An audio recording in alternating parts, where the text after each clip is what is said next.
Hello and welcome to another episode of Constructing Success, a sales and lifestyle podcast where I have Aaron Trahan joining me again.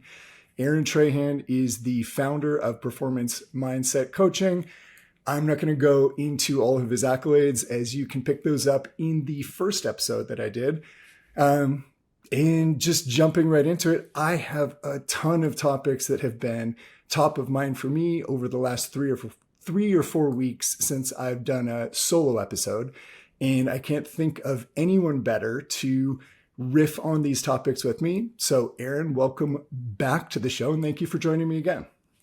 Hey, I'm glad to be back. I would say long time listener, second time caller. Is that the best way to intro that? We can say short time listener as long as a listener could have been a listener, and second That's time right. caller. That's going to work well for me. So to start this off, and I'm putting you on the spot. I didn't set you up for this at all, but I think it works better that way. Um, since we last spoke, what would be, from a highlight reel perspective, what would be your biggest win, personal, professional, life, anything, your biggest learn, something that you've learned about yourself, something that you've learned about learn from making a mistake, and your biggest change with something that you're doing differently since the last time we spoke, if anything at all?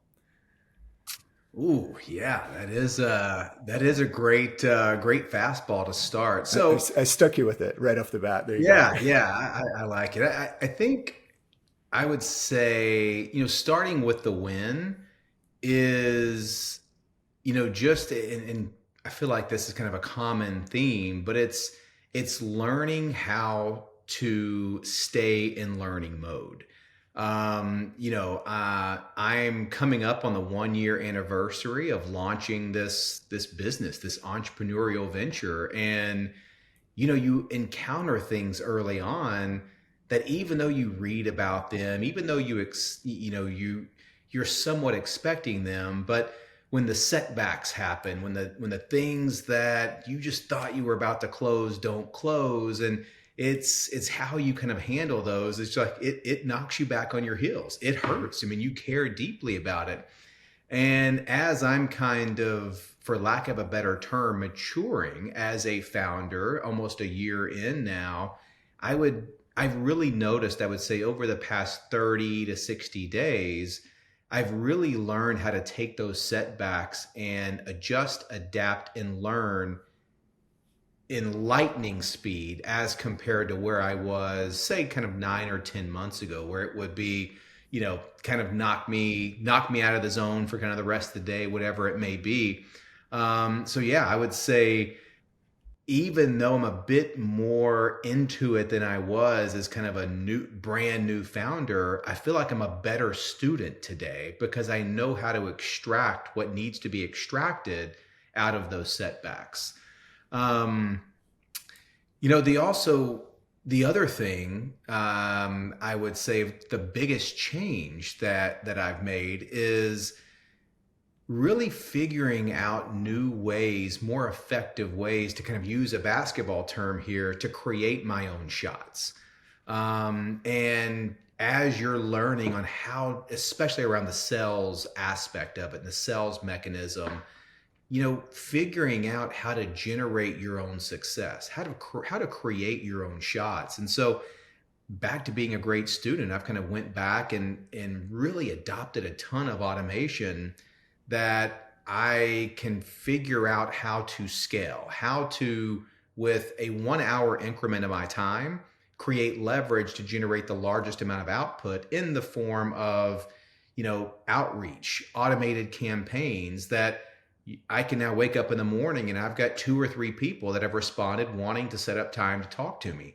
That was a massive change from what I was doing 3 months ago, 6 months ago, where it was much more referral based. It was much more inter-network based. And so the big change has been adapting to different sales methods that do allow me to quote unquote create my own shots.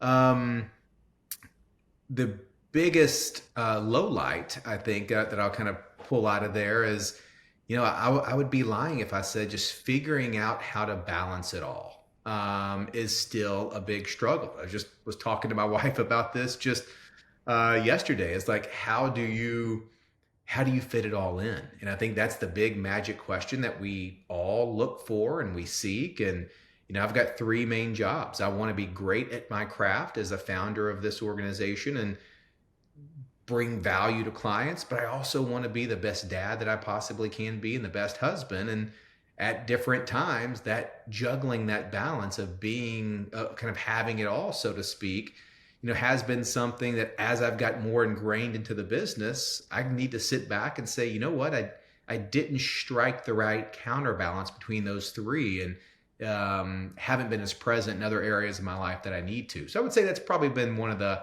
lower lights for me over the past 30 days. Mm-hmm. And so I want to touch on, you said you made a change so that you could create your own shot. What is that change? Or I guess, let me ask it this way. What changes did you make? And then what's working now and why? And with what didn't work, why?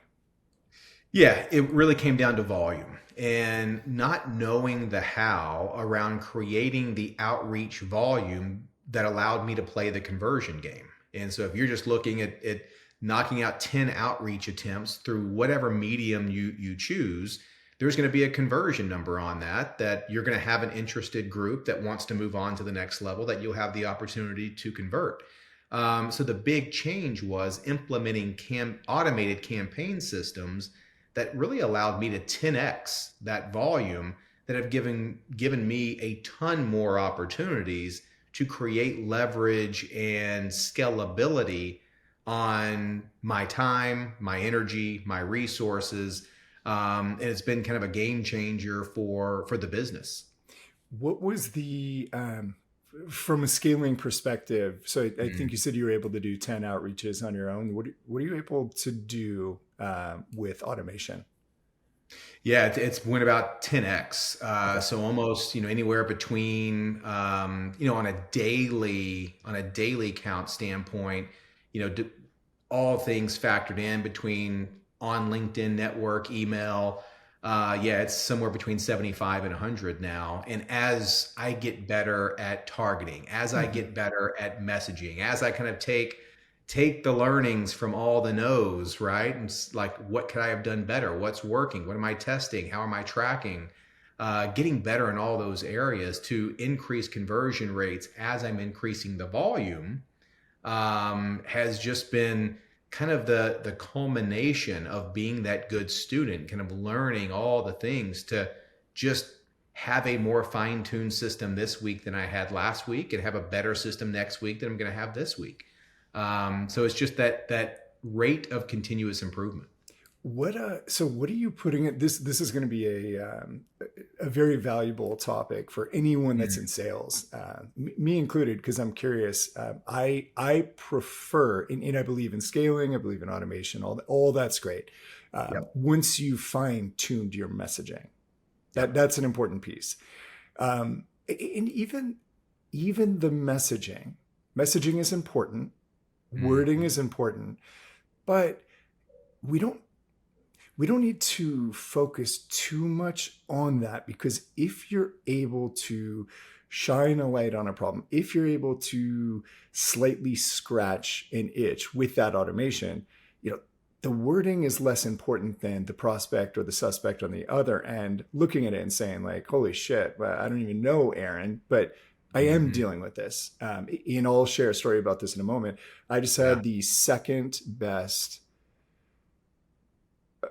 I'm going to call it a tie for first. I just got the best cold email I've ever received. And Mm. I booked a meeting, actually. I had the Yeah. meeting today. So I'll jump into that. But what does your messaging consist of? And what is the sequencing like, if you feel comfortable sharing that?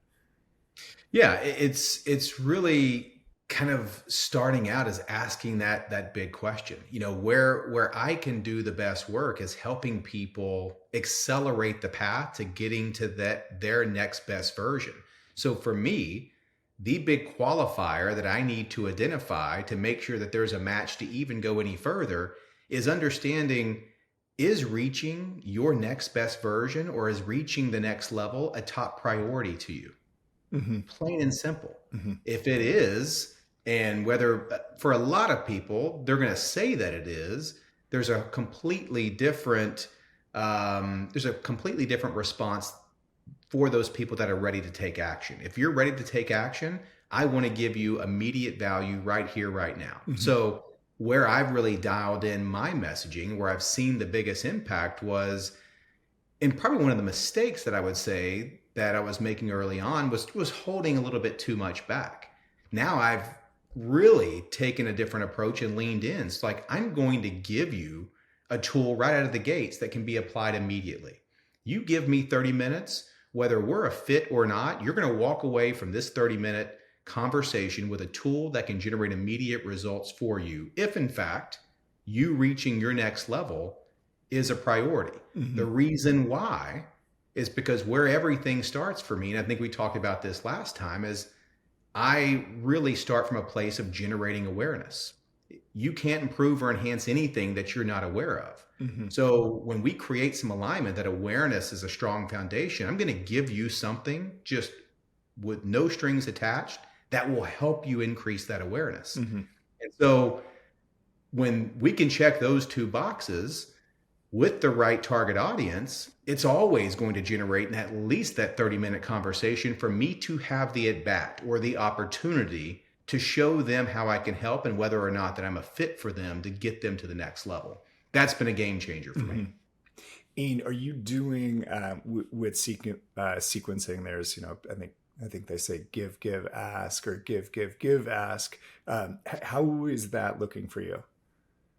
Yeah. Actually, Lauren, sorry, I got to pause you.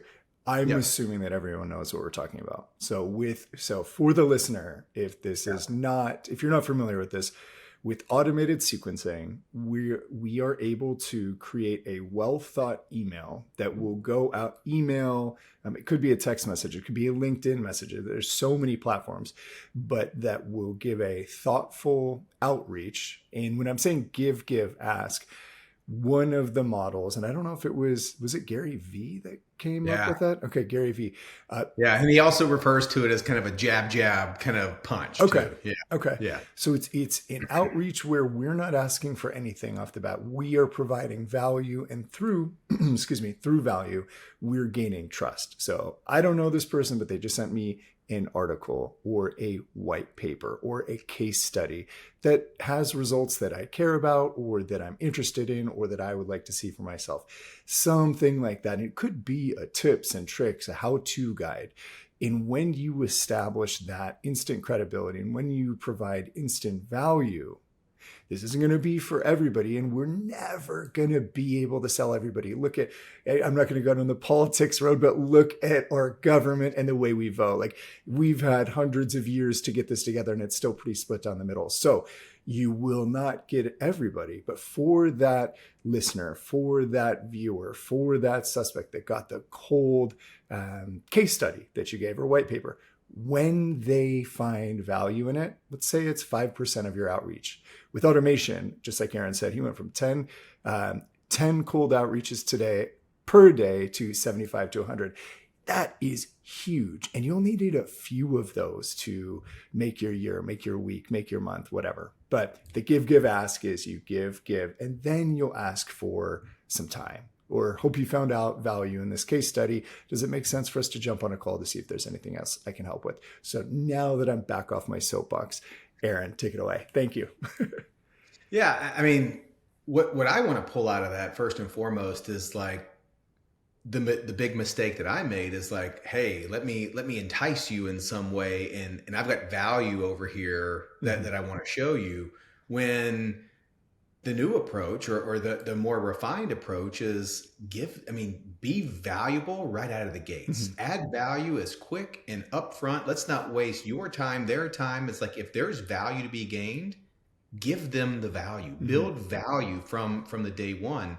And I like to also kind of mix it in with a sequence of, I highly encourage you to not take my word for it. As a matter of fact, I prefer you don't. Listen to other people just like you, your same title, your same priority to reach the next level, listen to them explain how we were able to generate better results. And so also then kind of building the credibility and validating kind of what it is that you do through, this is why I think, for me, client testimonials are gold. It is the single biggest marketing resource that I have. It's because I want to be able to have the confidence to look potential targets in the digital eye, so to speak, and say, I don't want you to take my word for it.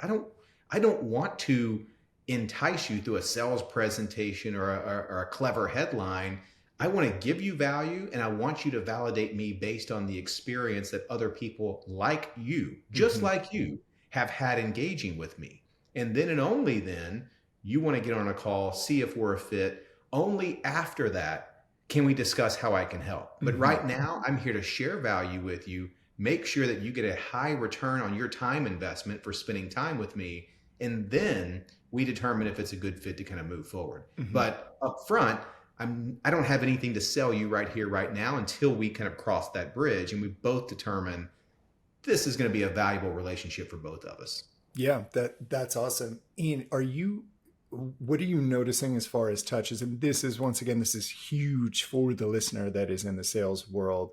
How many automated messages on average go out before you get a response?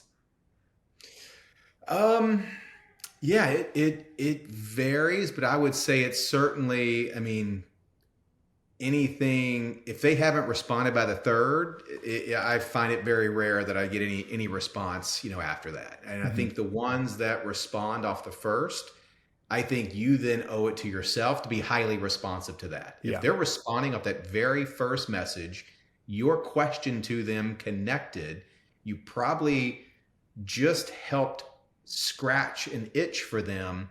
Take advantage. Don't, then it's up to you to have the discipline, the systems in place. Don't wait 2 days. Don't wait 3 days. Get them, strike while that iron's hot, get them on a call and find out what it was that resonated with them, that motivated them to have that first quick response. So I think, that's not rocket science by any means. I think we all know, strike while the iron's hot. Yeah. Just don't get caught to where you're not doing that. Then it takes you a couple of follow-ups more to get someone on a call because you've let a warm lead go cold.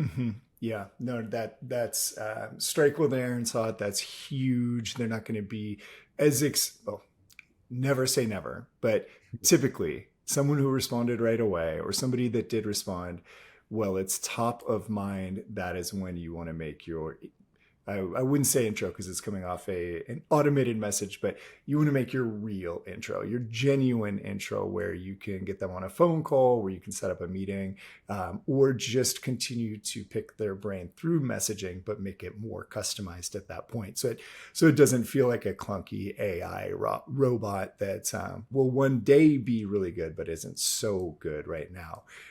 Well, I'm glad that you're having success with that. I'm hearing of this all the time. I'm approached by companies frequently that are asking my opinion on automated sequences and this and that. And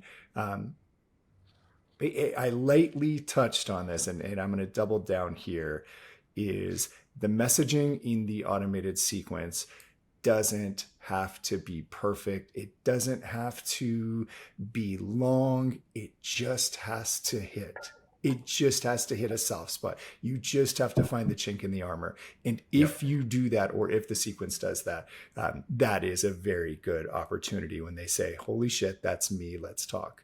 And I'm going to share, this was not a automated email. I would be curious. I should ask her how many she sent out like that. But I received a cold email, and the title was about the podcast. So it was specific to the podcast. It said, like, congratulations on constructing success. And in the subject line, this is kind of what got me. Really enjoyed your episode with John Chapman. That was one that came out at the time that she sent it. It was the last one. And so initially, when I looked at it, I was like, okay, she probably didn't listen to anything, but that's fine because it did the trick in that I opened the email. Right. So now I'm into the email, and she goes into a little bit more detail and says, I really enjoyed it. Who knew how, something along the lines, I'm going to paraphrase, but, you know, who knew how, um, who knew how involved in high tech someone could be after coming out of the military? Like, I was blown away with what he's getting into. Also, I set a reminder to listen to your upcoming episode with Ken Lundeen. So now I'm Mm. like, well, let's say she's full of shit. She did enough research, whether she read the show notes, whatever it was. She knows what just happened and she knows what's coming. So she bought another line. So now I'm reading Mm. further. And this hit so perfectly for me. And she said, most of the podcast hosts that I help, which that's me now, that's me, Yep. have expressed frustration, and I'm paraphrasing here, but have expressed frustration with the amount of time it takes to edit. They started it to do the show, but now they're spending more time on the editing process, and that's where I come in. Mm. Here's a list of podcasts I've worked on. Take a look and let me know if you're interested. I'm like, holy shit, that's me. Like, this is exactly what we're talking about. She didn't necessarily need to say all of the things about the prior episodes, but it bought one line at a time. And it was short and it was sweet and it just hit because for me, that's something that I'm concerned about. Editing aspect is that's never been um, a portion of the business or a portion of the podcast that I've looked forward to and say like, yes, I can't wait to learn that. And I love learning new skills. I love learning new skills. I just don't care to learn this one. Maybe I'm foolish for that, but that's me taking off. But it was a really, really good cold email. And when I Oh, jumped love when I jumped on the call with her, I had it this morning. Like I booked it, I made that. it happen. She didn't need to send me a ton of sequences or a ton of automated messages. When I had the call, she also blew me away. Like, I'm not going to use her name, but if you're listening to this, like you said, you would be kudos. Like she was located in Sweden, but she knew about the Pacific Northwest and pine trees and the gray weather. And it felt like, I mean, she was able to build rapport so quickly. And she did go into one of the episodes in quite a bit of detail. I'm Mm-hmm. like, wow, this is crazy. So anyway, where I would go with this is make sure whatever for the listener, make sure whatever messaging you're sending out, whether it's a cold call, whether it is an automated message, make sure that you know the number one thing that the person you're trying to work with, help, or get in touch with would be experiencing if they need your help. And if they don't need it, and you launch out your one and two top things that would be true if they needed your help and they don't, then more power to them. That's awesome. And move on to the next one because this is a huge world. There are people every single day taking on a new role, trying something new. And it's not like you're going to burn through all these leads. It's not like you could never reach out to everybody. So you just have to No. stay on it, trust in your messaging and the right person. And it sounds like this is working for you, but the right people that do Yeah. need your help. You send out 75, you send out 100, and you wake up and there's two or three that want to talk. That's really good. That's Yeah. really And good. what I like about the example that you just shared is all of us, without exception, whoever is listening to this, I want you to think about the exact opposite of that example. And what I mean by that is how many times have we all got hit up on LinkedIn or through a cold email Mm-hmm. and your initial response was, did they even look at my profile? Yeah. Are they, I mean, I literally got hit up on LinkedIn by someone. And LinkedIn, this is where you can look at a profile picture, Mm-hmm. and it was targeting something for females. It was a female mastermind group, Mm-hmm. and it just like, did you not even look? I mean, did you not even do an ounce of targeting Mm-hmm. around who it was you're kind of going after? So I think we've all experienced the opposite end of the spectrum. Mm-hmm. But when you go to the place that she went to of being able to connect and personalize, I think you said it best. You kept you kept hitting that learn more button after every single sentence of like, I want to see where this goes. I want to see where this goes. She's bought more attention. She's bought more interest. Mm-hmm. She's got you engaged. And I think, yeah, remember those scenarios of being on the opposite end of the spectrum where we get such off the wall messages Mm-hmm. that we know within two sentences, this doesn't relate to me at all. Mm-hmm. Mm-hmm. Well, and so this is I'm gonna look at this from both sides of the coin. So it is important to do just minimal research. If you can connect on one thing, obviously that made me open more. But now I'm going to play devil's advocate here.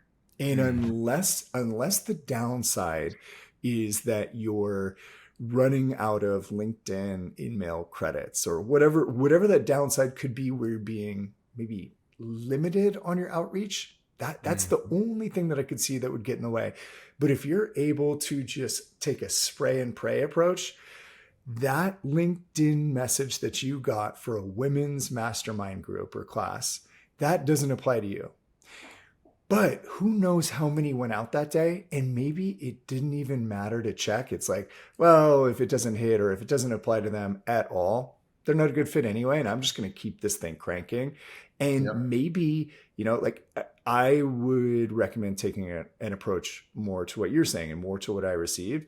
But maybe we're both the fools, and the person that's just pumping out 1,000 messages per night somehow, maybe they're getting 10, 15 leads out of that. And it might not have been a well-crafted message. It might not have been that personal, but for the woman out there, or the female that's interested in doing a mastermind group, that just Yeah. opened up her message and it was, holy shit, I was just talking about this. I would love to do a female mastermind class. Yeah. There you go. So there's Well, and I think that's where the beautiful part is. I think both things can be true, right? Because there's Mhm, plenty of people with this that they're just simply playing the law of large numbers. They're not mhm, looking for high conversion. If they can just convert 1% on thousands of messages, they're fine with it. mhm, But I think your point still holds up though, that if you can go just a step further, mhm, really do just a small next level evaluation of your targeting, what happens on that same quantity if you can increase that conversion rate of 1% to 1.75 or 2, it could have a meaningful difference. And so, yeah, I'm just a firm believer that there is really no substitute to really kind of doing the due diligence and the homework. And mhm, because there's always levels, right? mhm. There's always that continuous improvement. And so I think both things can work. But if you're just completely hands off the wheel and you're just spraying and praying, it's just like, just imagine what that less than 1% conversion or interest rate could be if you just doubled it. What was it? What would it be if it was 2? What would it be if it's 3 on the same volume? Right. Um, and so, yeah, I think there's certainly different philosophies to approach it. But yeah, I've just always been a fan of the more sophistication you can have in the targeting, there's usually not a whole lot of downside to that. I agree, and it's going to hit with a different it's going to hit with a different target. So Yeah. and this is very, very applicable for what you're doing. The high level CEO that is extremely busy shouldn't even be checking his own email. Should have an assistant sifting through it.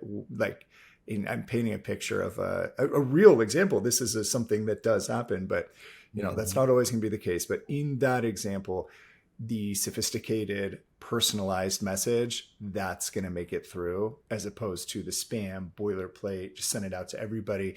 I said sir or madame, and it's like one of those things, and those are getting deleted Yeah.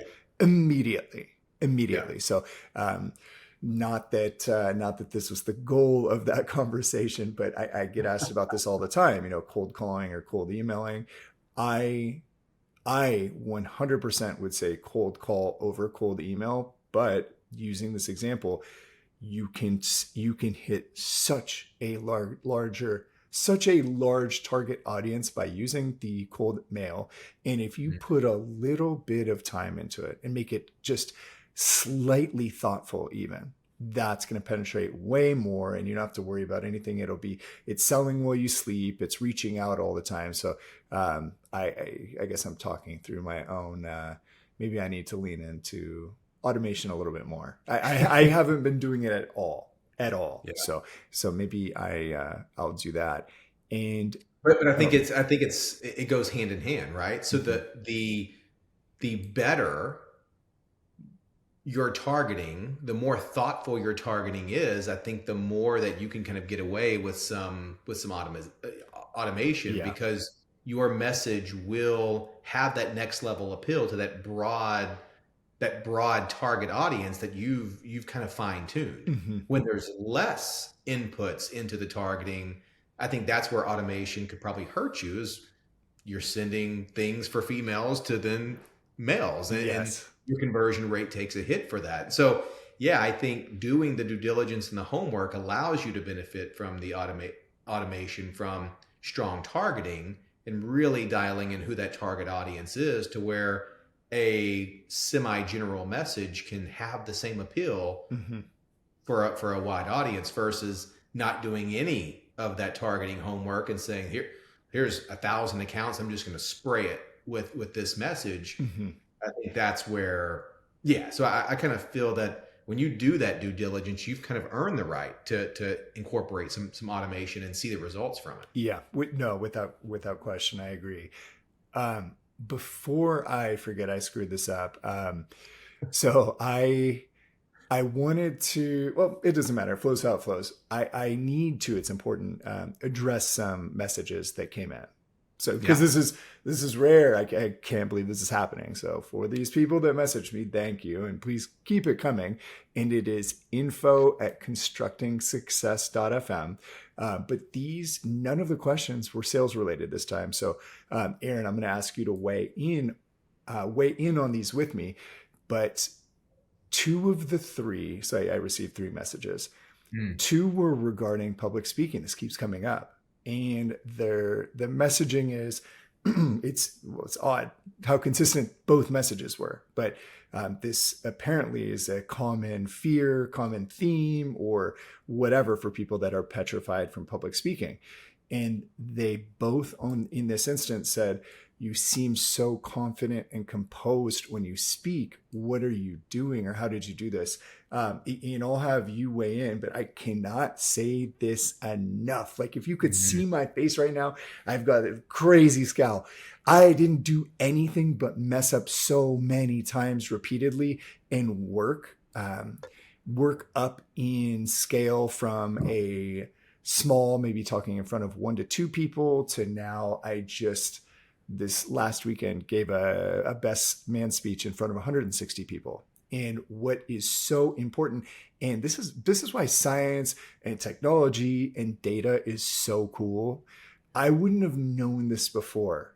My Apple Watch gave me an alert when I was sitting there getting ready. And if you were to look at me, I wasn't talking to anybody. I was nervous as shit. And Mhm. I've done this. I've had multiple experiences where I've successfully spoken in front of large groups, but it doesn't make it any easier leading up to it. And so, looking at it from like a roller coaster perspective, and knowing that when you feel those nerves and you feel uncomfortable and you're about to shit yourself or piss your pants or whatever you think is going to happen, you've got to just lock in. And it's so much easier said than done. But I don't know any other way to explain this but to give you the step by step through what I went through before jumping on stage. Or on stage, getting in front of this group. Mm. So, per usual, my hands are clammy. Per usual, I've got butterflies in my stomach. I'm not talking to anyone because I'm so focused on what I was going to say.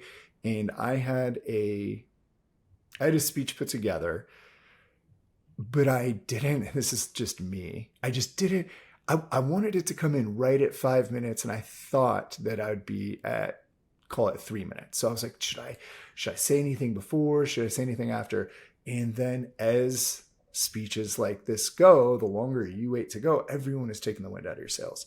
Everything I was going to say had been said before. So I'm like, oh man. And so back to the notification. The notification goes off, and it says that I've been doing zero physical activity, but my heart rate is above 120 for the last 5 minutes. So for the listener, and it said it was at 120. I've got a screenshot. I took a picture of my watch. It was at 145. That's high. And it's not, Mm. that's not like sprinting high, but to be sitting there, and for the listener who said that I seem like I don't get nervous, I was so nervous. And I don't know if I've said this on this show before. I know I've talked to other people about this, but I liken it to a bull rider. Have I talked to you about this before? Have I used this analogy? The bull I riding don't think so. analogy? Okay. No. Well, good. Then I guess I did. At least I know in one of the last nine Hey, or and 10 I'm here in episodes. Texas, so I would have definitely remembered a bull riding Yeah. analogy. Yeah. Yeah. So with a bull rider, you're going to be riding one of the most dangerous animals in the world that its sole purpose is to get you off into, I mean, I don't know that it's thinking through it like this, but to seriously hurt you. Mm. And the bull rider, all they have to do, and I'm saying all they have to do, like this is nothing, but they only need to hang on for 8 seconds. Now, we know this is an incredibly powerful animal, but you cinch your hand down, you strap it tight as hell, and you know, sometimes the bull doesn't come out the way it should, but you're always expecting. I mean, you're in the bullpen, for Christ's sake, and the bull's kicking and boom, and you're like, oh shit, what's going to happen? When you get out there and you're cinched down, you just have to hang on for those 8 seconds. And then once you pop that off, you've won.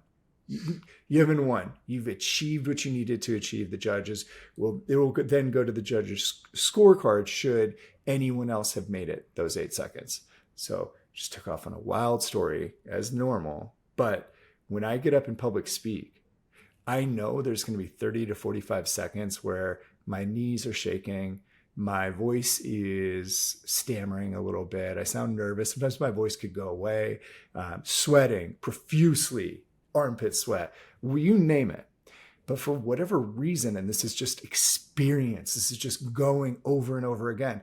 When I'm telling you, my heart rate's going like crazy. The people before me said what I was going to say. I'm kind of screwed now. The dad just killed it, gave this amazing speech, and I pop up. It was the weirdest thing.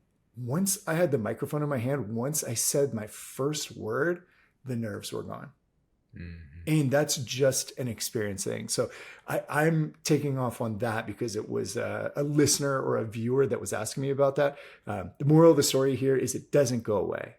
You just learn to play well while being nervous. And when you see that first or second, I'm using this like a sport. When you say your first or second sentence and you realize that you're still there and everything's going to be okay, then it calms down. But I would ask you, what do you do? I know that you do some public speaking. You're in front of large groups. What sort of tips, tricks, what would you recommend for someone that feels nervous or petrified or too scared to jump on stage? Yeah. Yeah, I kind of like this one because I think, as with a lot of other things in life, it really comes down to perspective, right? So when you hear about that big word, fear, I'm afraid to do this, I'm afraid to do that, really, really go deeper with that.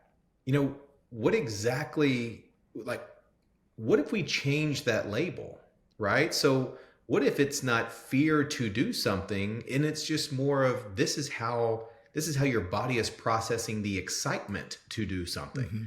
And with that perspective, I think there is no substitute for the experience reps, mm-hmm. right? So if you let the fear or the excitement generate inaction, you will never get better at performing with those feelings. And I think what you just mentioned is exactly that. You've got enough of the experience reps.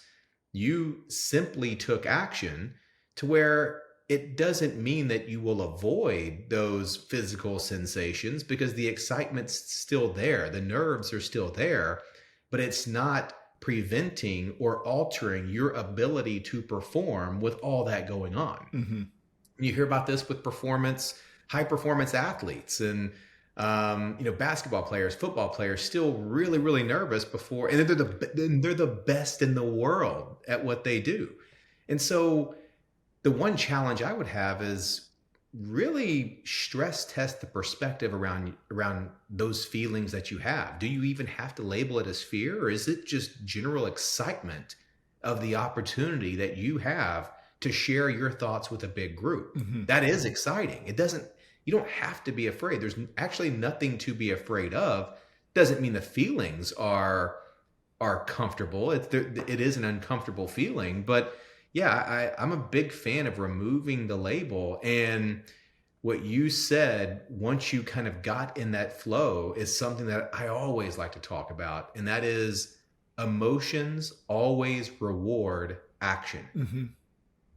And so the more that you use that quote unquote fear as an indicator that that's where growth is, growth will be on the other side of that. So always having a bias for action to go towards it. There's no substitute for gaining that experience. And then for me, when I look at the different presentations that I've given over my career, the ones where I had more difficulty controlling those emotions, I could always tie back to preparation. Mm-hmm. And so just like there's no substitute for action, there's no substitute for preparation. The better you are prepared, the better you will be able to perform, not because those feelings are not there, but you're able to perform even with those feelings being there. And so I think the combination of those two or three things is change the perspective around fear to excitement, take action, keep getting the experience reps in, and there's just no substitute for preparation. Don't think that you can kind of get up there and wing it and you're going to be world class, because the people who are world class are preparing their ass off. Yeah. So you won't be able to outperform them if you're not. Yeah. So you just nailed it. The preparation aspect, I was thinking through that right when you said it, but to put it into these,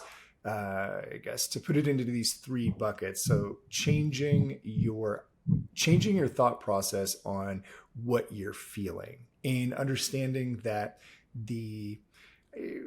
for lack of a better term on this, if you don't like this example, then whatever, but I would look at the nervousness as the nerves before you're about to get a dopamine dump. Almost, it's the nerves before you're about to get high.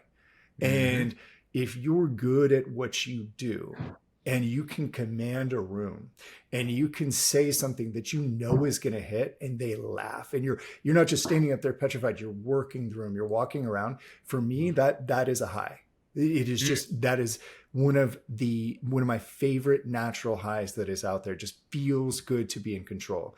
So rewinding backwards or looking backwards, we've got the reframing your mindset as to this is the beginning of the roller coaster. If we're feeling scared right now, we're about to take off on the ride. Like, this is where it gets fun. The second thing is the preparation aspect. And if you were to, when I'm saying rewind, if you were to look back or ask the question, so what is scaring you? What's the worst case scenario? Like, what's giving you these nerves? Well, I'd mess up. People are thinking I'm going to look stupid. I don't know what I'm talking about. Okay. Prepare the shit out of it. If you prepare this thing, if you recite this thing in the mirror 100 times, I think that's way overkill. But do what you got to do to make yourself feel good.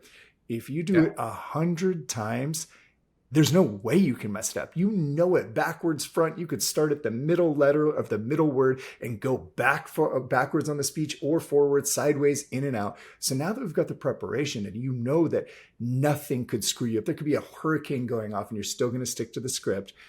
Now what else? What else could be getting in the way? And if preparation's there, we're emotionally getting excited, and we've rehearsed it. In the rehearsal goes for the preparation, but hearing ourselves say it back, like record yourself. And when you go to make a joke, and actually this is one thing that, at least for me, I don't try to make jokes. Naturally, some funny things come out, but I wouldn't be going for the punchline if you're giving a speech. Like, keep it from the heart, keep it genuine, keep it serious. And if you're naturally a funny person, then you can get some laughs. But once you're listening to how it sounded, if there's anything that sounds off to you, change it. And when you get to where you think it is, and nothing's perfect, but when you get to where you think it sounds pretty damn good, then invite, FaceTime your mom. That's what I did. Actually, it's funny. I've done this a million times. I FaceTime my mom, and I read it through to her. And my mom is an honest critic, so she'll tell me if it's Mhm. good or bad. But then going from there, and I didn't do this because I'm not. I've had so many at bats this way, but then take it up to two or three people. Go to a restaurant and sit down and just say it in front of your server. Order a coffee and talk to them about it. Whatever that looks like. And when you can go through it, you're prepared and you're emotionally ready to take off. Then be ready to feel uncomfortable for the first 15 to 30 seconds, and you will most likely be successful. And the next time that it comes that you have an opportunity to speak, reset everything because it's going to start over again. So, Yeah. I appreciate you weighing in on that. And that's a tough one. That's a tough one. Oh. And there's a next level to that too. Is because even when you start taking that action, it's going to be uncomfortable. And I remember early on in my career, it was so cringe to watch the video of me performing. Mhm. Even for the speeches that went well, I was just like, oh, I just hate to see myself out there. But a mentor of mine at the time asked me when I made a comment about that, he asked me, well, how are you going to get better? And it hit me like a ton of bricks. It's like, Mhm. like if I can't even get over the uncomfortable feeling of watching and rewatching my presentation, how am I going to get better? How are you going to pick up on those things like, oh, I got a little too nervous there. My pace was off. I went Mhm. too quickly. Or, man, I said a lot of ums right there, or whatever it was. But yeah, I would kind of do that homework even after. Like go back and watch it. Give yourself an assessment, critique it, and have a clear bulletized list of what specifically will you do different next time. And Mhm. if preparation really is key, you've now got a blueprint to take into your next round of preparation for your next speech on precisely how to be better next time than you were the prior time. Yeah, that's great. And the recording aspect, the recording is so big because I don't like listening. I don't think anyone likes listening to No. themselves being recorded. Um, and one, this is a blessing in disguise, and this is one of the cool things that has come out of this podcast. But I have to re-listen to everything to make sure the sound's good, pick up on any shorts or some teasers or whatever the gems are that are within the podcast. And having to listen to that, oh my goodness, I annoy myself at times and I have to change what I'm saying because I hear it. But without that feedback, I would just keep doing what I'm doing. So, as much as it Mhm. sucks, as much as you don't want to hear yourself, oh my God, I hate it. It just, it makes me cringe when I hear my own voice. That's it. I mean, yeah, it is annoying. That's it. We're talking about you're asking me how and what to do so that you can get on a stage and speak in front of a public audience. If you can't get over yourself for just the cringe aspect of your voice, then you're fucked, dude. Yeah. Like that is the smallest obstacle to get over in your path to greatness with public speaking if you can't hear yourself. And if that is something that is just too overwhelming for you, switch careers. Don't even try it. Like Yeah. just figure something else out. And that's why I always go back to my universal starting place is a strong foundation of awareness is always going to lead to next level growth. Mm-hmm. Because if you're not even aware of the things to improve or enhance or stop doing, there is if you're not aware of it, you can't change it. You can't improve it. You No. can't and so the lack of awareness is a surefire way to never get better. Mm-hmm. Mm-hmm. And this is it's just it always blows my mind how naturally transitions can happen as I'm thinking about it. Then we're going there. So the the biggest thing that you need to focus on as the listener with Mhm. anything that we talk about here could be the first speech, could be your first time on a stage, whatever. You have to take action. And I had a friend send me an image. I think this is in Times Square. Um, yeah, it looks like Times Square, and it's a Twitter. it's a Twitter feed. I can't see who said it, but it's downtown New York, or if you Mhm. will, yeah.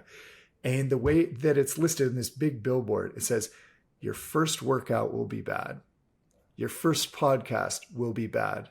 Your first speech will be bad. Your first video will be bad. Your first anything will be bad. But you can't make your 100th without making your first. So put your ego aside and start." And it's just, we are so caught up in not looking stupid. Facts. Not doing anything, you look stupid. You know who looks Yeah. stupid? The person talking about what they're going to do all the time and not doing anything. I'd rather not say anything, show up and just absolutely obliterate myself publicly. That's not what I want to happen, but I'd rather be the person that took action and tried it and got up and smiled and dusted myself off after the beating, and everyone in the crowd, because we all are human and we've all been there before, will support me. But when you're the fucking guy that's talking about, "Oh yeah, I'm going to get that started. I'm going to do this. Can't wait to do that." And it's 2 years later, you're a fucking loser, dude. You think you want to talk about looking stupid? Come on. So Yeah. taking action, that is such a big piece. And when I think back on taking action, and I have to say thank you to my dad for this. I think about what was instilled in me at a young age. And I remember my dad saying,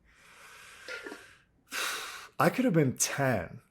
I was young. I could have been 10, but I remember him talking about walking. I remember him talking about letting a beautiful woman walk by me. And it could Mm. be, a woman, man, whatever, for whoever out there. But he said, I said something along the lines of, "I don't know what to say. I'm scared. What if she embarrasses me?" And he looked at me, and this is just like wisdom that we all gain, but as a young kid, it was so eye-opening for me. And I think this is, I don't think, I know this is why I've been quicker to take action on things. Is he said, "All right, Derek, so you go talk to her, and she absolutely embarrasses you. She shreds you. She says, you little nerd, why would you even think you could talk to me?" He says, "What happens then?" I said, "Well, I'm mortified." And he said, "Yeah, for how long?" I said, "I don't know. I'd be embarrassed." And he said, "You're probably going to be embarrassed for 5 minutes, because if she says that to you and you're walking by, you're probably never going to see her again. Now, what if you don't say anything to her and you wonder about her? How long are you going to wonder?" I said, I don't know. And I was really young, but he said, "Look at it this way. You can go through 5 minutes of absolute embarrassment, or you can wonder what would have happened for the rest of your life." And I would get used to being embarrassed for short amounts of time while pursuing something that you really care about, because there's nothing like regret. And that's like dropping bars on a little kid. So Yeah. I think that's probably one of the biggest catalysts for me taking action, is just knowing I'm going to look stupid. I'm knowing I'm going to make a mistake, and knowing that it's okay to make mistakes. Even the best, you've got Major League Baseball players that make errors. You've got people of all sports. And speaking of getting nervous, you can watch, if you were to Google, I don't know any names off the top of my head, but if you were to Google professional athletes throwing up on the sidelines, or like in the dugout or whatever, there are people that just get so nervous that they have to get out, and then they're good again. So that's me taking off on taking action and where that came from. Yeah, but I think But yeah. it's so meaningful. And yeah, I mean, using another sports analogy, look at tennis, right? They have a complete statistic dedicated to unforced errors, Mm-hmm. right? And so it's just a natural part of any growth. Mm-hmm. And the one thing that frustrates me when we bring back up fear or fear of failure is that it's almost like we've been trained or programmed without having that type of wisdom, brought down on us at an early age. But Mm-hmm. you look at a common upbringing and we're told to shy away from fear, shy away from failure. We try to win all the time. And, you know, fear does not have to be the opposite of success. Mm-hmm. And I think that is a point that needs to keep being driven home, because the foundational rule is that failure is an absolute part of success. Mm-hmm. So if you're afraid or have that fear of failure and you don't do something because you want to be successful, you're actually preventing the success that you're trying to achieve. Mm-hmm. And I love the tweet that you shared because yeah, everybody starts at zero, Yeah. right? Like mastery, you're not born with mastery around a certain skill. Like we all started as amateurs. We all sucked at something that we're now good at. Mm-hmm. And it even kind of goes back to what sits underneath that fear of public speaking. What it really is, once all the smoke clears, is we're afraid to suck at something. Yeah. We don't like it. Yeah. We're afraid to suck. But you look at everybody who's great at anything in a particular domain or area, they just stayed consistent. They Mm-hmm. kept showing up. They were able to suck at something for an extended period of time Mm-hmm. that then eventually turned into a skill, turned into mastery, and they turned into, best in class. But it doesn't happen without the suck first. Right. And so if we're afraid to suck at something and it's creating inaction, we can't have the expectation that success will ever come. Mm-hmm. It's part of the inevitable journey. Mm-hmm. And to add to that, so working with sales teams, this is not necessarily the public speaking aspect, but when working with sales teams, sometimes I'll have, not just sometimes, often, I'll have someone that is trying something new in front of a group. And I can see when they're getting flustered. I can see when they're starting to get nervous. And what I notice is they rush. And it's a rush of maybe, let me get this over with. I just want to be out of the spotlight. I don't know what I'm doing, so let me just rush to the end to get this over with. And where I found the most success is I just pause them. Like we're not jumping out of this role play. We're not jumping out of the scenario. But if I was talking to you, I'd just say, hold on, Aaron, just stop. Okay. We're not in a rush here. This isn't a real cold call. If it was a real cold call, I'd still tell you to stop and think. If they hang up, we're okay. We're going to move on to the next one. But I want you to breathe. And I want you to think about what would be a logical next step. And if you have no idea, how could you keep this conversation going? Just being conversational. And when they realize that there's not like a shot clock going, and they realize this is real life, and real life is happening second by second by second. And each second is a new opportunity. Each second is a new refresh. Like, sure, we refreshed in the middle of this call, but let's get it right this time, because when you start the next call, you're going to be better. So I don't even know how I got on that, but anyway, it's just the importance of slowing down. It's the importance of realizing, even if you were, if you were on a stage and you were working with someone and you were really embarrassed, and they slowed you down. They said, okay, here's what you're going to say next. I'm going to talk through this with you. Hello, everybody. It's nice to see you tonight. Hello, everybody. It's nice to see you tonight. Like breaking it down to sentence by sentence, word by word. When that happens and the erratic emotions of nerves settles down, then they can recommand the room, and it's just having a conversation. So yeah. Take. I don't know if you have anything more on that, but I just took that a little further than anticipated. No, I love it. We had all kinds of derivative applications to it, and I mean, look, the lesson holds true, and it's applicable across so many other things. Is there is no substitute for taking action. Yeah. If you want to get better, if you want to experience the success, the single best thing you can do is get in the experience reps and learn and keep getting better, and not letting the fear of failure or the fear of sucking create inaction. Mm-hmm. That's always going to show up as future regret. Mm-hmm. And it can be simple things. And I feel as though, God, I always say these funny things.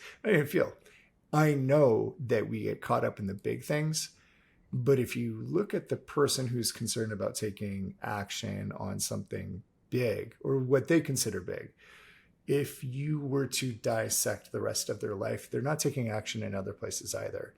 And it could be as simple as, and maybe I'll do this, maybe I'll do this just to give you an example. But if I were to sign up for a salsa dancing class twice a week, and if I were to go on a vacation, let's say it's 8 weeks from now, and it just happens to be we end up at a salsa dancing club, everyone around me, all my friends would be like, how the hell do you know how to do this? You look like a pro. It would be the difference of going 16 times.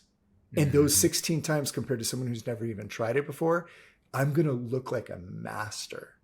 And I don't even have to be that good. I'm just that much better than them. And it could be, I have a buddy who started taking golf lessons. You know, I've never taken a golf lesson. I don't care about golf that much, but you can bet your ass if you're working with a professional once a week that you're going to be significantly better than someone who isn't. So whatever it is that you want to do, whatever it is that you want to get better at, and I should take a moment here, just because I didn't do public speaking courses, go do a Toastmasters class, do that, whatever you can do, become desensitized to it. And you will have the nerves, but become desensitized to it and it won't be that big of a deal. But there was a question that I wanted to ask you. I've been thinking about this a little bit. And when we look at life and we look at life as our story, we're all the main characters in our own story. Mm-hmm. What would this chapter be for you? And what does it represent as far as a lesson or I would say a lesson for steering the later chapters in life as you're living this chapter out? Yeah, that's a great one. And what I like about the question is it ties back so cleanly to that ramble we just kind of went on. And this is a point in my life where I'm not overly focused on the outcome as much as I am on the process. Mm-hmm. This is a point in my life where I'm kind of practicing what I preach. I know there could be much more desirable outcomes in the future, but I am fully embraced in going through the suck right now. Mm-hmm. And if I can look at that through the lens over the arc of my life and how I can kind of look at this chapter, this is going to be what I refer to as a regret minimization period of my life, where I'm going out there. I've kind of left the safety of a, corporate executive role that's the only thing I've ever known since I was 18 years old. I've launched this entrepreneurial venture with 2 young kids. I'm, coming up on 40 years old. So it's at the point in time with a lot of other people's life where they try to find that cruise control, right? It's like now we're not going to rock the boat. But for me, not doing this without a shadow of a doubt would have been that thing that sat so heavy on me as a 70-year-old, 75-year-old, 80-year-old, when I was out of time, out of energy, out of youth, of looking back and saying, I can't believe I didn't do that. Mm-hmm. I let all the fears, I let all the resistance create inaction, and I played it too safe. Mm-hmm. I blended into the external environment. So for me, it's one of those chapters and big pivots where I'm not going to have this hanging over my head as regretting not taking action. And then once you're in it, once you're taking action, once you're taking all the medicine, you're the student, you're learning everything on a day over day basis. I've never had this feeling in any other role that I've ever had. It's almost that burn the boats moments when you can wake up every single day and say, my why is strong enough to where I'm always going to figure out how. Mm-hmm. Don't know what it looks like, but I'm going to do what it takes to figure out how to connect these dots, how to make this viable, how to make it scalable. And it's on my own terms. So for me, it's all about regret minimization going to make lots of mistakes. I'm going to fail along the way. There's going to be tons of setbacks. But there's just no greater growth opportunity, just like what we were talking about before, than by taking action. So yeah, that's what kind of defines this chapter, this moment that I'm in right now. I like that. I so for when I'm thinking about this chapter, this chapter question, this is every chapter serves a purpose, and every chapter serves. Who knows? My book is not done. My personal storybook is not done yet, but I think that every chapter can serve as every chapter. I'm really thinking through this before I say it. I wanted to say this will be a pivotal chapter. They're all pivotal. And some chapters are better than others, but I think that they're all the same intensity, if you will. It could be a slow, boring chapter, and it was intensely slow and boring. It could be fast and exciting, and it was intense, and you didn't realize how much time went by. I would say for my chapter right now, it's been a bit comical, I think. And when I say comical, I've never been better. And one could argue, like, well, of course you're going to continue getting better until, you're in your elderly stages, but I've never been better, stronger in my craft, more confident, more focused, more disciplined. My discipline right now is so fucking out of control. Like there's no question in my mind that I would have gotten drafted. I mean, maybe not made it like to the major leagues. If I was dialed the way I'm dialed right now, I would have been drafted in some way. Like my distractions, I'm able to limit. Just everything, my knowledge base, the amount I'm learning, the amount I'm reading, the amount of people that are now coming to me, asking me questions of all ages. I have no idea where to go here. Derek, what would you do? And why I say it's comical is knowing all of this and experiencing all of this and feeling more confident than ever. I'm not on a yacht in the Mediterranean. That's for damn sure. And it's been a humbling experience. And not frustrating. I'm not frustrated. I just am sitting here wondering, and it'll all come in its own time.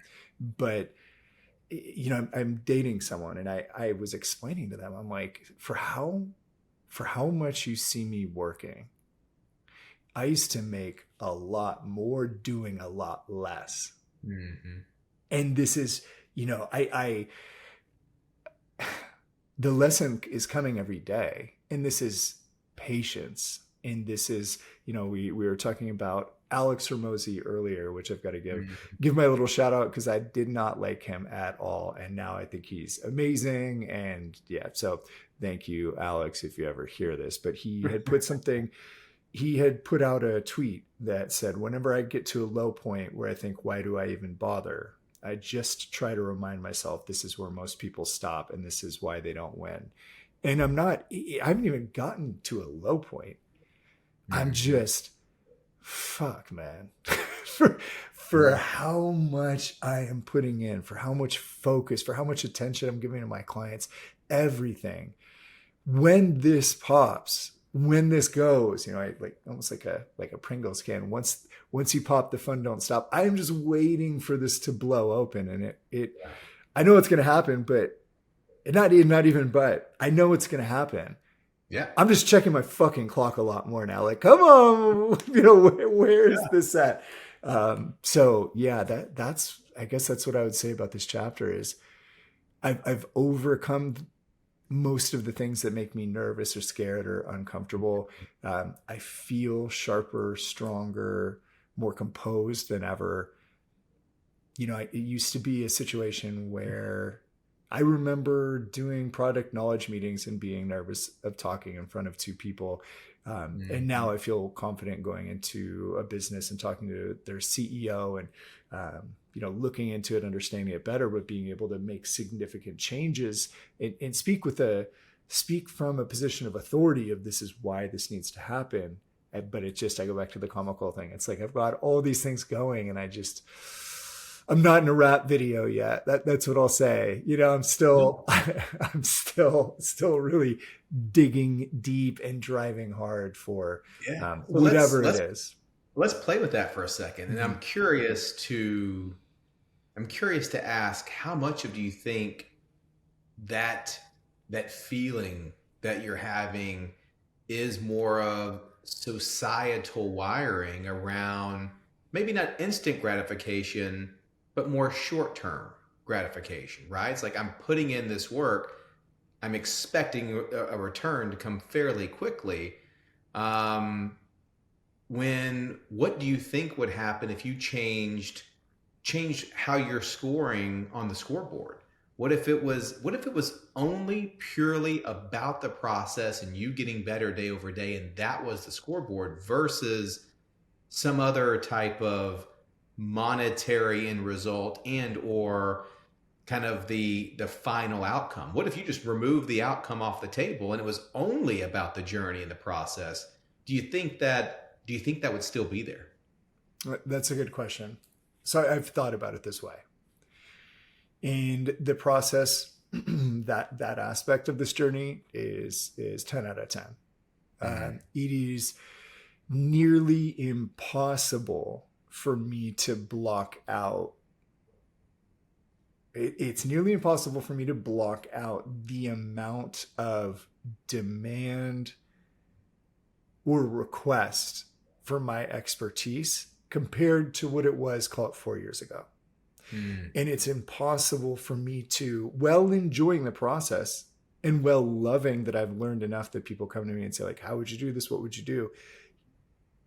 It is nearly impossible for me to disregard the income from 4 years ago to now. I am probably 10x now. I'm 10x version of who I was then. And I wasn't working as hard as I am now. Yeah. And it doesn't even have to be 10x what I was making then. It's a little bit, this is the process. Yep. And if everything was easy, and if I was in a rap video in the Mediterranean throwing money off the back of a yacht, or whatever, if it came easy, I wouldn't have appreciated it and I wouldn't have had to work so hard. But I'm looking into the amount of and this is good. And this is, we've talked about this. Most people won't get it, but I feel, sometimes I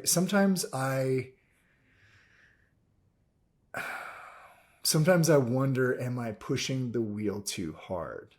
And not from a perspective like I'm going to break, I'm not going to break, but should I maybe, instead of putting 100% of energy into getting, if we're going to talk about this like it's a merry-go-round and it takes a certain amount of strength to get it going, can I just use 20% of my strength and keep it going at that slow pace that slowly gets faster? Because it feels like I'm going 100 in and it's still only going to incrementally grow. And, they talk to people on their deathbed all the time and they say, what would you change? And they all said, I wish I wouldn't have taken myself so seriously. I wish I wouldn't have worked so hard. All that shit didn't matter. And that reflects on me. Like, the Mariners are doing well right now. The Mariners are in first place. They're amazing. And I feel bad. My mom's talking to me about it. And I'm like, I can't even focus on this right now. I'm so dedicated to making sure that my clients get the best of me. I've got to read more. I have to study more. I have to be prepared more. So as I'm saying this, there's no fucking way that this is going to take off, but like Father Time or Mother Time, whatever it is, like, I'm waiting. And it's just, this is, on the process aspect and the delayed gratification portion of this, I am so set on the delayed. And it's kind of like, I'm wondering, like, do I need to incorporate a little more instant? Yeah. Because by not doing the instant, I feel like I'm not as present with the people that I care about and love and the relationships that do matter. And I'm proud of myself for a few things. Like anybody that texts me right now, I've said I am not doing anything that isn't pre-planned, pre-selected, prepaid for until Mhm. basically Halloween. Yep. Which I'm proud of myself for putting my foot down. But it's just like, yeah, I don't know. Yeah. I'm wondering. And I think too, it's important to look at the different levels of Mm-hmm, gratification, right? Sure, financial is one that's near and dear to all of our hearts. mm-hmm, I mean, let's make no mistake about it. Our capitalistic tendencies are alive and well. We want to make good money. mm-hmm, But I think you dropped some good examples in there where I think you probably are seeing different variations of more instant and short-term gratification that may just not be showing up on the scoreboard. I mean, you mm-hmm, talked about you're on a level right now you've never been on, mm-hmm, right? Sure you had to put in a lot of work to get there, but your focus, your discipline, your ability to say no to things, your ability to keep showing up, and then you look at how your environment is responding to that. mm-hmm. You're now being viewed as turning into a bit of a different animal. People are coming to you for that advice that at a frequency that's never happened before. And so while that's not showing up financially, it's just a different form of gratification that's just showing up maybe a few stages, a few phases before the financial. Um, but yeah, I think that what you're saying, it's all about that ability to stay in the game as long as possible. Mm-hmm. And the ones that stay in the game the longest are the ones that inevitably win. Yeah, yeah, and I want to be clear. It's not. It's not. I'm not in financial trouble. That's Yeah. not what it is. It's just No. when I think back to some of the jobs that I've had and how. I mean, I can't even believe. Looking back now, I can't believe they paid me what they paid me. I Hmm. didn't know a fucking thing. And that's more of a, I don't want to say I didn't know anything, but it's more of a testament of they must have been paying me because I was committed and I would do what I would said that I would do. But I didn't have even a quarter of the knowledge that I have now. And it's just, yeah, I'm like, yeah. Anyway, yeah, it is coming. I'm not in any bad situation, but they're just, and you hear, I'm sure you hear this. I talk to some guys that tell me what they're making, and I look at them, I think like, you're making what? Because I'm the one teaching you, and I think you're not that good. I'm like, how is this happening? But Yeah. it'll pay off.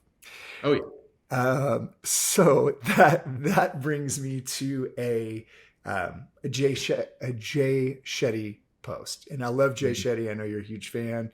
God, this is good. This is just segueing perfectly into everything. So this was an Instagram post, and this is me to a T. It's probably all of us, but you're constantly worrying about the next part of your life without realizing that you're right in the middle of what you used to look forward to. And it couldn't be any more true. But somehow, just like the human mind, I'm always, what's next? This, and I'm not enjoying the present enough. I don't know how you feel about that, but that when I saw that, it stopped me in my tracks. I had to screenshot it. I had to put it Yeah. down that this is something I wanted to talk Yeah. about. No, it's yeah, I think it's there's two different sub mindsets that I've been kind of learning about. And one is the gap mindset, where we're looking out and we're constantly focused and absorbed on the gap around where we are today versus where we want to be. Mm-hmm. And that's like being on the hamster wheel, right? We'll always want to be. I mean, it's part of our wiring, and it's part of, quite frankly, it's the curse of a high performer, is because we're always looking to find out what our next best level is, what our most full potential is, what we're truly capable of. So that kind of describes the gap mindset. We're always focused on the gap around where we are today versus where we want to be. But on the other side of that, there's the gain mindset, where if we start looking backwards, and whether it was, you or I looking back at where we were a year ago, 2 years ago, we are so much better as leaders, professionals, executives on being able to just produce. Hmm. And so it's good to kind of put it in that framing, because it can always induce those negative emotions when we're in the gap mindset of always focusing on where we're not where we want to be. But if you look at the gain mindset around, look where we've come, look at how different, how better, how much more enhanced and optimized I am today versus where I was 6 months ago, 12 months ago, or where I envisioned being, 3 years ago, Hmm. I think can completely change the entire, mental narrative that we have. Because it's as we talked about earlier, it really comes down to the perspective and the lens at which you're kind of looking at the situation through, and what story you want it to tell back to you. Hmm. Yeah, I that is solid counsel. I need to take. I need to be better about that. And I know what you're saying. Yeah, looking back 3 months, 6 months, 9 months, 12, the improvement is staggering. But you Hmm. can get so caught up in the moment that you forget to look back as to where you came from, who you were when you set off on this journey, how you've changed from then, how proud of yourself you would be if you were able to talk to Aaron a year ago, or if I were able to talk to Derek a year ago. I'd be like, dude, yeah, it's funny. And I do this for other people. I don't know why I don't Hmm. do this enough for myself, and I think I do. But yeah, if I was talking to 35 and a half year old Derek that was setting out on this, I'd be like, dude, can you fucking believe you just did 1, 2, 3, and 4? And wasn't that so cool at XYZ? I'm so Yeah. proud of you. I can't believe you've done that. I can't wait for the experience. So good. I'm glad, I'm glad we talked through this.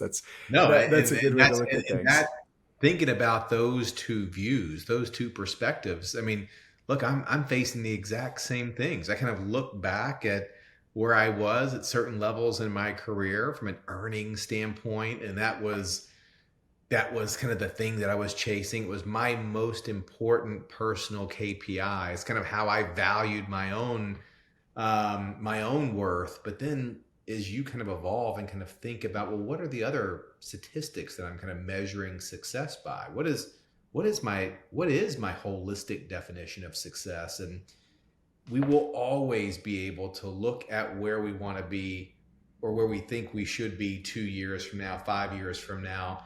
And all that does is take away from the focus and the pride that we have to really look at those big fucking leaps we just made over the past year. Hmm. Look, the past 2 years. And yeah, it's why social media can be such a black hole, right? Yeah. It's because it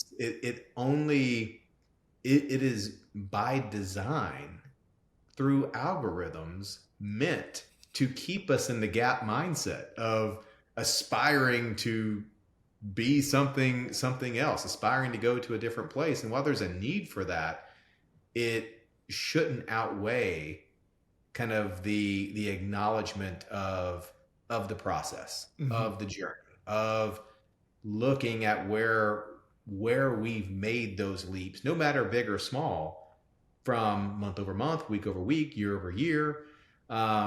That's that executed with consistency. The other metrics will always take care of itself. Hmm. Hmm. In using that, when we're thinking about where we started to where we're at, we're thinking about tough times or quiet times or whatever times.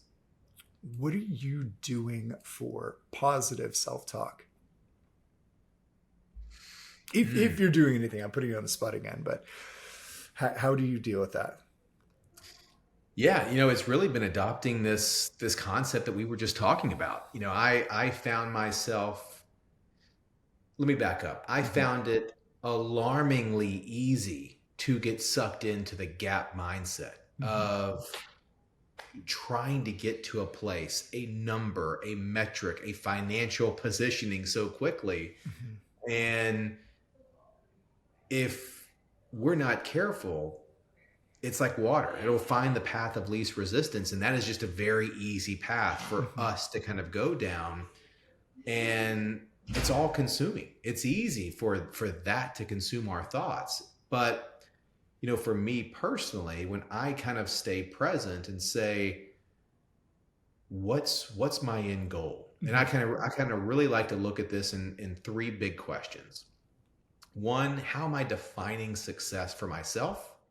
Number two, what does happiness look like for me? And number three, are those two things aligned, or are they in conflict with one another? And so as long as I'm making progress towards that holistic success and happiness definition, and I'm not sacrificing too much of one to achieve the other, it makes it so much easier for me to really look at the gain mindset and say, look at what I'm doing now that I wasn't even doing last month. Look at where I'm at today where I wasn't last year. And I kind of like to look back and say, look how stupid I was. Right. And I think that's okay, because when you can acknowledge how stupid you were and the things you were doing last year or 2 years ago, that's nothing but an indicator of growth. Right. So when we can kind of focus, or for me, when I can focus there, it just adds all the perspective that takes that edge off of me feeling less than to myself, of not being where, that gap mindset tells me I should be. That makes sense. Yeah, no, that makes perfect sense. And that actually, when you're looking at the gap and you're able to say, because I want to make a distinction here, when you're able to look at yourself and say, man, I can't believe how stupid I was. That's very different from saying I'm such an idiot. Yeah. Okay. Because for the listener, this is a huge difference. We're talking about one word here, one or two words here. Look how stupid I was versus look how stupid I am. And when you look at, I don't remember if there's a story, or there's an example of, if you were to leave on a plane from Seattle, and if you were to fly to New York, if you were to make a 1 degree right turn, 1 degree, I think you end up in Atlanta. Huge difference. Could be Miami, but let's just say Atlanta. That little bit of, I'm so stupid, I'm such an idiot, wow, I fucked up again, I'm clumsy, I'm always doing this shit, I'm such a fool, that cannot happen. Addressing, wow, I can't believe how foolish I was then, I'm glad that I figured this out now, or I'm glad that I'm figuring it out, and I probably in a year from now will think back and say, wow, I'm so glad I figured this out, or I'm figuring it out, I was such a fool then. Very, very distinct difference. Massive difference. Yeah. But and that's almost, in a way, it's a humbling form of self-talk, because you're acknowledging that you don't know everything, that you didn't know everything, but you're learning. So I like the way you're framing that. And it's also kind of a good internal source of fuel, right? And so for me, it brings front and center with crystal clarity that if I keep this up, if I keep making these 1% tweaks in the right direction versus the wrong direction, where am I going to be a year from now? What does that look like? Holy shit, what if I keep doing this for another 2 years? Yeah. Like, this is where I get to take advantage of what Warren Buffett and Charlie Munger say as the greatest invention known to mankind, and that's compound interest. That doesn't only work in capital markets. It works for our own internal market too. And so when you can really use that as the priority focus of saying, wow, look how stupid I was and look how much better I am today. Let's put some compound interest on that. What if that happens again this next year? And then again, and then again? It's going to be virtually fucking impossible for me to not be great and way more financially successful than I even want to be right now. That's I'm glad you said that, because the compounding interest aspect, you can't lose when the compounding interest is your self-investment. You could lose everything in the market. Your bank account could be wiped out. Cash could no longer be a thing. Money could no longer be a thing. I mean, we can go down some apocalypse avenues here, but investing in yourself, that cannot be taken away. That you might have a struggle, but you're never really going to have a downward dip as long as you're Right. always working. So that, yeah, that's huge. What was on my, oh, I know what I was going to mention. This is a little off topic, but this is just, a self-realization for me. Hmm. In overall, I tend to keep things, pretty positive. But this is Hmm. just one of those moments. I've got two little stories about this. I had I was in a hotel. I had been flown to go speak to a group, and it was 3 hours ahead of time. Didn't sleep that well. Had some personal stuff going on, and I remember getting up early that morning. Which early that morning on the East Coast, that makes it even earlier for me, based Yep. on my Pacific time. And didn't sleep well in the hotel. Not the greatest food. It was this weird spin up, because I really don't do this, but this weird spin up of just like compounding negative things, if you will. And I remember thinking like, oh, I got to get out of here. Can't believe this is going on back at home. I got to get through the speech, blah, blah, blah, blah, blah. And so to feel better, if there's ever a gym, if I can get a workout in, it just naturally, I feel better, get a good Right. sweat going. Um, but I felt like such an asshole. So I'm going through this shit and I'm lifting weights and I'm, getting a pretty intense workout in. And I looked over at the window and there was an army veteran that was a paraplegic watching me work out. Mm. And I'm like, dude, I've got everything going for me. And the most important is the ability to control what I can control. And that, dude, that just hit me like a ton of bricks. Like, Yeah. just such a quick reminder, but just like how dare you get so spun up on some petty shit when you are the luckiest person in the world? I think I'm just talking about that out loud because that was something that it didn't fuck with me. It just was it was a good reminder. And another thing, it's another thing I think that, um, that was really instilled in me from a young age with taking action was my dad Yeah. always said, like, well, think about what if you were like this? What would you do if that happened? So it was always, not looking for a worst case scenario, but just very fortunate as to how bad things could be. And people that are in these bad situations, they're making it work. Yeah. So Perspective is everything, right? yeah. And I mean, just you turn on the local news, you turn on the national news, like it's we are geared to so easily get worked up over the negative. Mhm. It's depending on who you talk to, some of the science, quote unquote, says that it's typically 3 times more difficult to be positive than it is to be negative. So if we just Wow. maintained a default state, there's that negative emotion can be triggered by a lot of different things Mhm. or a lot of small things. And it would be easy to kind of get sucked into that. But you're right, staying focused with the right perspective, being able to zoom out and say, yeah, but what's the positive in this situation? Mhm. How much worse could it be? Right.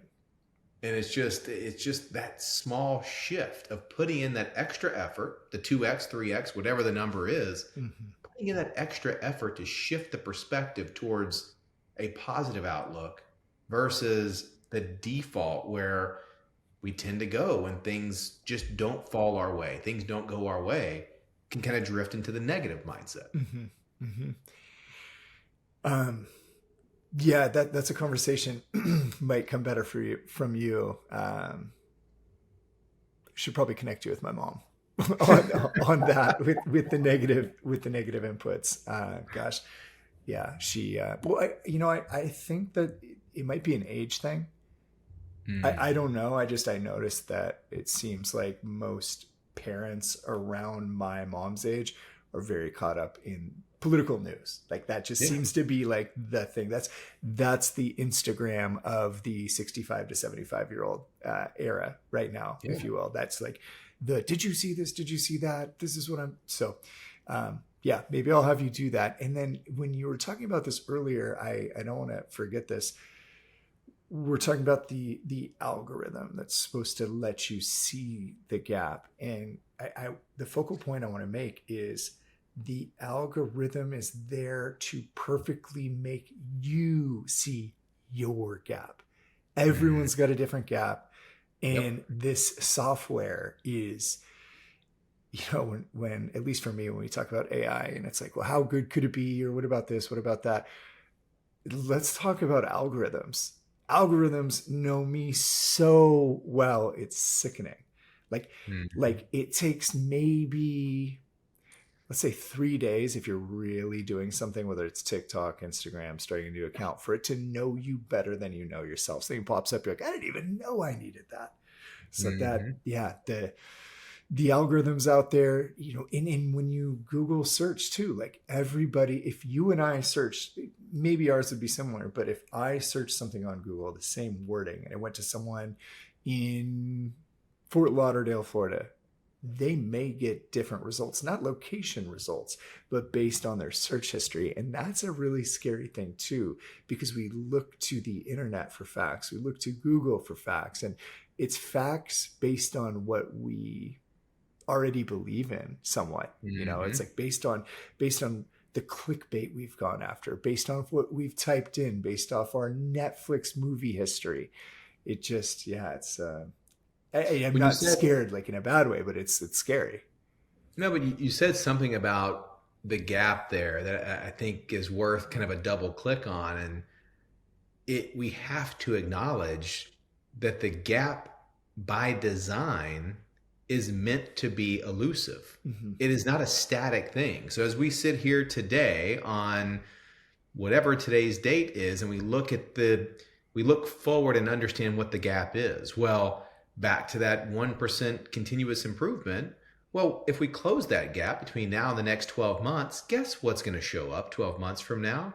Another gap, Mm-hmm. and then another gap, and Mm-hmm. then another gap. And it's that's why it's so important to really have the perspective that it's not all about closing the gap as much of it is appreciating the gain and knowing why we're chasing what we're chasing. Mm-hmm. Why is that important to us? Because I can assure you, I've unfortunately had to live this. And when you're chasing after things you don't really need or don't really want, you'll never have enough. Mm-hmm. You reach 10 million, guess what? Your gap is now chasing after people with 100 million. You Yeah. get to 100 million, your new gap's chasing after the billion. And you reach a billion, you're now targeting Bezos to try and beat him. So Yeah. the gap never goes away. It all depends on how you apply focus and attention to it versus kind of what really matters, and that's the appreciation of the game, the Mm-hmm. process, the journey. Mm-hmm.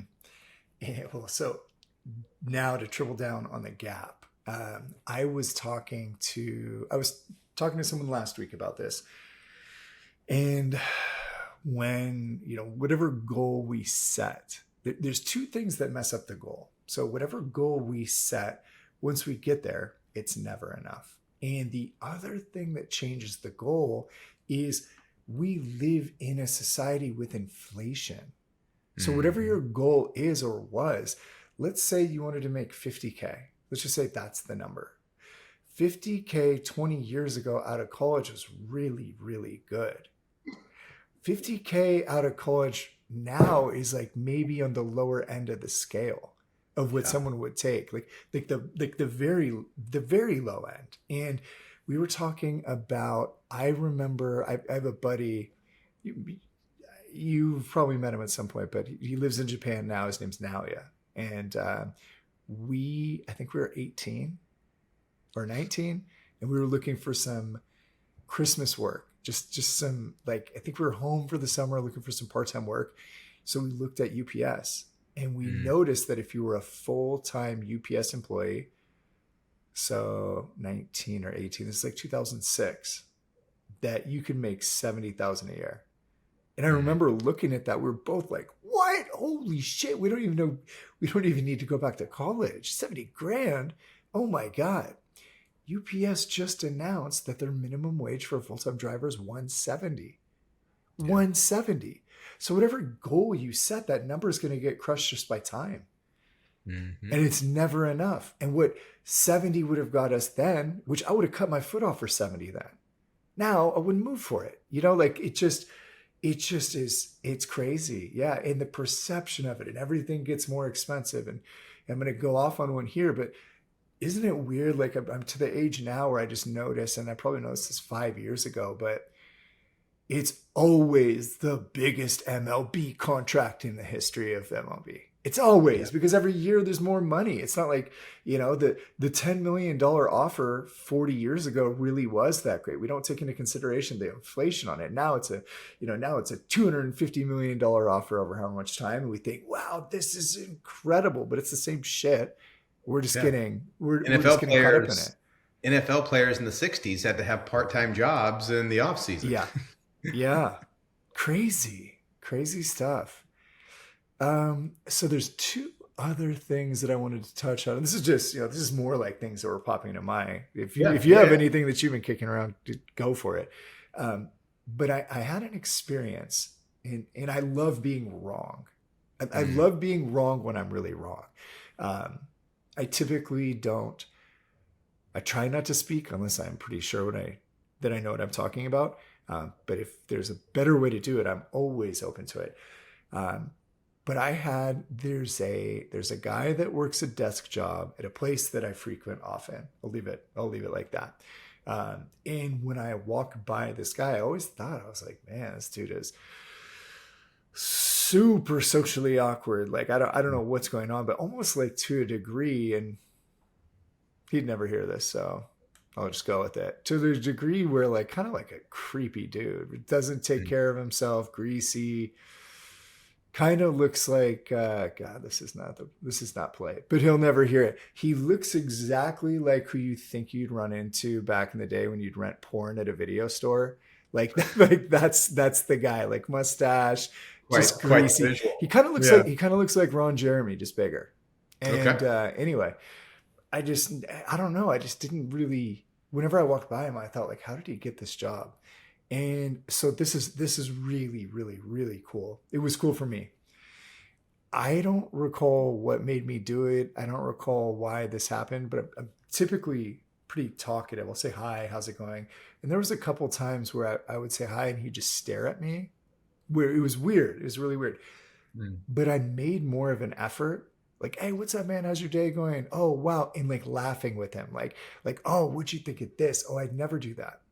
So fast forward I think it's like two more times, me walking by this desk, me walking by this person, and I was doing something and I wasn't paying attention. And I heard a voice that I'd never heard before, and in a way that I never heard before. And it said, hey, what's up, Derek? How you doing? Confident. And I turned and it was him.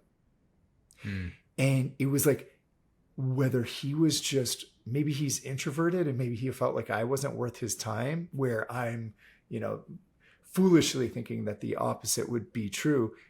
But just me making a couple light touches of just asking how his day was, this dude is night and day difference. And like, he's helped me out in a few ways where I never even expected. Like, he's actually a cool guy. And Mm. and that takes me to introverts, as I feed off this. And I read something. This was big for me because I like to think I'm an extrovert, but I think I'm becoming more introverted. But it Mhm. said, introverts don't lack social skills. They're just not interested. They can talk, but not with everyone. They can read you like a book. They can tell you more about you than you can tell yourself, but they need to be in the right mood, the right place, the right vibe, and it needs to be with the right person. Then they will talk. And that just really, I know a couple extreme introverts, and they can, if they want to, they can superficially make it happen. They Mm. can keep a conversation going. But when they're around the people they want to be around, they're like a wallflower. It's just minimized. And I think there's so much value to that and so much time saved. And being extroverted and saying yes to a ton of things, there's obviously some benefits to that as well. When you say no to things all the time, you save yourself a lot of time. But life is about maximizing your experience. So there's got to be Right. a balance there. But yeah, there I take off on another thing, but that was really, really eye opening for me. And in the sales world, I tend to see introverts do better than extroverts because Mm. they don't want to waste time. Like rapport building, that's fine. Have a conversation. Yeah, I'm likable. But if there's not a real reason for us to be having this communication, if you don't need my help and more importantly want my help, I'm out of here. Like I've got my dog, I got my girlfriend, I got whatever. That's all I need. Yeah. So there's my last two things that I needed to incorporate, but No, those were on my mind. well, and I think it kind of comes down to something pretty fundamental, right? And I know I like to talk about awareness and clarity a lot, but we we all are unique, right? And so what brings out the best in you may be the exact same situation that brings out the worst of me. Mm-hmm. And so when we think about, I think where winners win is having a very clear understanding and a high level of awareness around what are the situations slash environments that bring out the best version of me, Mm-hmm. and then what are the types of environments and situations that kind of bring out the worst in me. And worst kind of, let's just call it comparison to the best, right?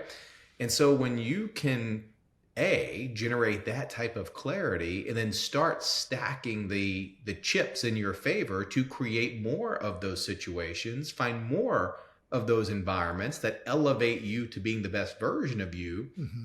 that's where I think people on a personal level can find that situational leverage for themselves, because you can get the best talent in the world, but if you keep putting that talent in situations and environments that is just the kryptonite to them performing, Mm-hmm. sure, they can adapt to a certain point, but they'll never truly perform to their best and most full potential. Yeah. So I think when you can create that situational leverage, it goes such a long way into you being able to get the results you want to get the fastest. Mm-hmm. Yeah. So I could not have addressed that better myself. So very, very well put. And that reminds me, and we see this with work situations. We see this with I specifically in sales situations, but um, you can take top talent and you can get them into an organization. I've seen this happen. And the salesperson came out and within 3 months they were showing that they were a leader for that team. Mhm. And within the first 12 months, they were one of the top salespeople in the organization. And we would hear back like, "Oh my gosh, Aaron's so great.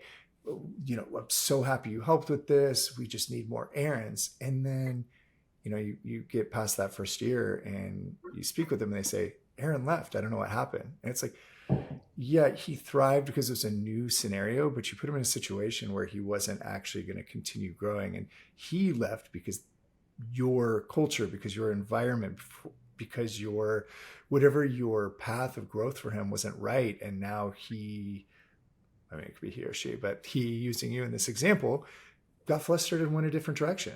And you had the top thing you could ever have. You just didn't put him in the right environment. And so, sorry, like that one's on you. You saw what they could do. You weren't able to keep the shining star. You could use this like a sports analogy, but you get a player that comes onto a team, has a breakout year or two, and then is off to the Yankees. And you're like, "What Yeah, happened? I thought we could take care of him." Well, not in the way that he needed it. So, 100%. um, so with that, and I knew that, I knew that we'd come to time and not make it through everything, but that's what this is for. What is there any message you want to leave the listeners with? It's just so that I get this out there. It's Aaron at performancemindsetcoaching.co if they want to get a hold That's of right. you. That's And right. and Yep. then LinkedIn is where you're extremely active. Aaron Trahan, AARONTRAHN, excuse me. There you go. Let me There you go. let me Yeah. re-say this again so I don't screw this up. Yeah. TRAHAN, and then Instagram. You're very, very you're active on everything.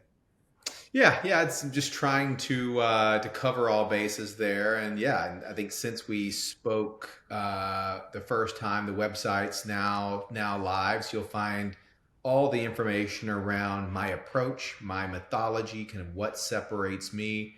Um, yeah, and I think is nothing in addition to add before we close out, other than just to highlight the point that great performers never settle for the status quo, right? And I Mm-hmm. think what makes a great performer is all encompassing of what we talked about today. And it's that ability to go and take action, Mm-hmm. that ability to learn from that action, and that ability to not let the fear of failure or the fear of sucking prevent that action from taking place. So, yeah, just a good way to kind of drop that exclamation point on the conversation. I'm gonna shit. All right, we're gonna extend for a minute or two. Sorry, we're gonna extend for a minute or two. I would encourage everybody, and this is so cliche. I'm not saying you need to go out and go skydiving, but I would encourage everyone to do something today that makes you uncomfortable. And I'm going to give an example. So there's a comfort challenge that I believe I got this from Tim Ferriss originally. I want to say that's where I picked this up from, but I have a so we assess and we evaluate people with the firm that I work for, sales specifically, Mm. and what I do. This isn't something that everyone has their own take on how to overcome things like this, but when we notice that someone has a high need for approval, which would be something that would get in the way of them getting on stage because they don't want to look stupid. They don't ask the next question that they should because they don't want to bother you. They don't get the information that they need to be able to help you because they don't want to offend you. Whatever that is. Yep. I say, okay, well, here's what you're going to do. You're going to take a cell phone, whatever, set it down on the counter, put it in your pocket. But the next time you go to get coffee, it could be frozen yogurt. I actually had someone do it at a frozen yogurt place, but ask them for a discount. Mm. Now, the concern behind that is they don't want to offend the person. They don't want to look stupid. Why would I ask for a discount? This, that, whatever. I have said this and done this so many times. I've now gotten back through someone that I've coached and worked with and who's using some of these tactics with the team he's training. Someone in New Zealand, they were able to get a discount on their chiropractic from their chiropractor. So they're using this everywhere. But yesterday I went and saw a movie, and I'm going to throw this in here as well. This is a dark literal term. But if you haven't seen the movie Sound of Freedom, have you seen it, Aaron? Have you No, even heard about it? Fuck. Yeah, I've heard about it. Check it out. Shit's crazy. Anyway, so I'm at the movie theater and I threw away my drink cup. Like I just kind of like brain farted, threw it away. And at movie theaters, at least from experience in the past, like they make so much money on their drinks. Like Starbucks, that's nothing. They'll easily give you a discount. But a movie theater, that's where they make their money. It's off the food, It's their margin. popcorn. Yeah. The margins are huge. And I know that they, for inventory purposes, they keep track of each cup. Like that's a big deal. And I knew it. I felt so comfortable and I knew it. I'm not saying this like for the listener. I'm not saying that I went out like, oh, I'm going to take advantage of this person. I really did pay for the cup, but I knew that the person working behind the desk would have a higher need for approval than I did. And so I walked up to this, I don't know, maybe he's like 25, this dude. And I just walked up and the first thing I did, so this is my quick little sales tactic part at the end, but I made myself look foolish at first. So lowering the resistance, this is not your fault. This is me. Can you help me out? But I said, hey man, I completely screwed up. I just walked out of Sound of Freedom and that movie rattled me, and just out of habit, when I was throwing my popcorn away, I tossed my cup. I know that that's my fault, but is it possible? Would you be able to help me out? And the dude gave me the cup. So I was able to get this. Why am I talking about this? Why did I even bring this up? Why am I talking about the comfort challenge? You're challenged for people to do things. Thank you. So what I would implore you to do today is do something that makes you feel uncomfortable. whether that's having a conversation with a stranger, whether it's asking a question at your company, maybe on a company meeting, asking a question. Instead of asking if this is a good idea, propose something. Instead of saying, hey, I think we should try this. Do you think that's a good idea? Just start out with, I propose we try this.